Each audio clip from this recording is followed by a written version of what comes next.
দর্শক, বর্তমানে আছি বঙ্গভবনের সামনে। বঙ্গভবন আমাদের মহামান্য রাষ্ট্রপতির কার্যালয় ও বাসভবন। এই গুরুত্বপূর্ণ জায়গায় দেখুন কিভাবে উল্টো পথে রিক্সা যাচ্ছে, একের পর এক রিক্সা যাচ্ছে। শুধু উল্টো পথেই না, তারা ফুটপাতের উপর দিয়েও যাচ্ছে এবং মানুষ চলাচলে বাধার সৃষ্টি হচ্ছে।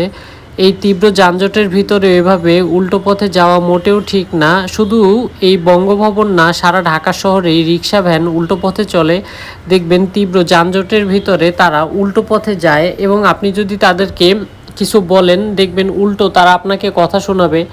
যাই হোক, ট্রাফিক পুলিশও রিক্সাওয়ালাদের কিছু বলে না। আমরা অনেকেই দয়া মায়া দেখায় তাদের কিছু বলি না, কিন্তু এই তীব্র যানজটের শহরে এভাবে যাওয়া মোটেও উচিত না। আমার ভিডিওটি যদি আপনাদের ভালো লাগে তাহলে অবশ্যই আমার চ্যানেলটি সাবস্ক্রাইব করে দিবেন এবং বেল আইকনে ক্লিক করে রাখবেন। নতুন নতুন তথ্য আপডেট ভিডিও পেতে অবশ্যই চ্যানেলটি সাবস্ক্রাইব করে দিবেন। আল্লাহ হাফেজ, ভালো থাকবেন।